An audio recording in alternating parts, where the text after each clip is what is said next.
السلام علیکم دوستو، آج کی ویڈیو میں ہم بات کریں گے خواتین کے لیے استعمال ہونے والی ایک مشہور مانع عمل ٹیبلٹس یعنی فیملا 28 کے بارے میں۔ ہم جانیں گے یہ گولی کیا ہے، کیسے کام کرتی ہے، اس کے فوائد کیا ہے، اس کے استعمالات کا طریقہ اور اس کے ممکنہ نقصانات۔ لہٰذا ویڈیو کو آخر تک ضرور دیکھیں تاکہ آپ کو مکمل معلومات مل سکیں۔ سب سے پہلے بات کرتے ہیں کہ فیملا 28 کیا ہے۔ فیملا 28 ایک کنٹراسپوٹی ٹیبلٹ ہے جو خواتین کو حمل سے بچانے کے لیے استعمال کی جاتی ہے۔ اس میں دو ہارمونز پائے جاتے ہیں، ایسٹروجن اور پروجسٹین پائی جاتی ہے۔ اس میں یہ ہارمونز مل کر عورت کے جسم میں انڈا بننے سے روکتے ہیں اور حمل ٹھہرنے کے امکانات ختم کر دیتے ہیں۔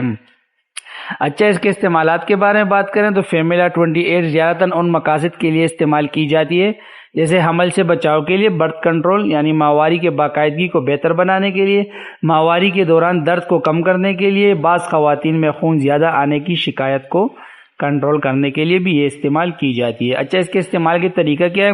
اس کے استعمال کا طریقہ آپ کو بتاتے ہیں۔ فیملا 28 کے پیک میں جو 28 گولیاں ہوتی ہے، پہلے 21 گولیاں ہارمونی ہوتی ہے اور آخری 7 پلیسبو یعنی بغیر دوا یا آئرن والی ہوتی ہے۔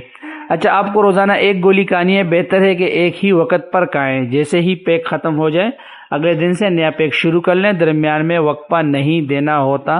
اس بات کو دھیان سے سن لیں کہ جیسے ہی پیک ختم ہو جائے دوسرا پیک شروع کیا جائے، درمیان میں وقفہ بالکل نہیں دینا۔ اچھا، اس کی پریکویشن کیا ہے، احتیاطی تدابیر کیا ہے؟ یہ گولی ڈاکٹر کے مشورے کے بغیر استعمال نہیں کریں۔ اگر آپ کو بلڈ پریشر، دل کی بیماری، جگر کے مسائل یا خون جمنے کی بیماری ہے تو یہ گولی نقصان دہ ثابت ہو سکتی ہے۔ اچھا، جو خواتین سگریٹ نوشی کرتی ہیں، خاص طور پر 35 سال سے زائد عمر کی، ان کے لیے گولی بہت خطرناک ثابت ہو سکتی ہے۔ اس کے سائیڈ ایفیکٹس کے بارے میں بات کریں تو یہ متلی یا الٹی ہو سکتی ہے، اس سے سر درد یا موڈ میں تبدیلی ہو سکتی ہے، وزن بڑھ سکتا ہے یا سوجن ہو سکتی ہے، چھاتی میں درد یا جلن بھی ہو سکتی ہے۔ شاذ و نادر کوئی خاص کیسز میں، صورتوں میں ایسا بھی ہو سکتا ہے کہ بلڈ کلاٹ، خون جمنے کا خطرہ بھی ہو سکتا ہے۔ تو ناظرین، یہ تھی مکمل معلومات فیملا 28 ٹیبلٹ کے بارے میں۔ یاد رکھیں، یہ دوا صرف ڈاکٹر کے مشورے سے ہی استعمال کرنی ہے، خود سے استعمال کرنا نقصان دہ ہو سکتا ہے۔ اگر ویڈیو پسند آئی تو لائک اور سبسکرائب کرنا نہ بھولیں تاکہ آپ کو صحت سے متعلق مزید مفید معلومات ملتی رہیں۔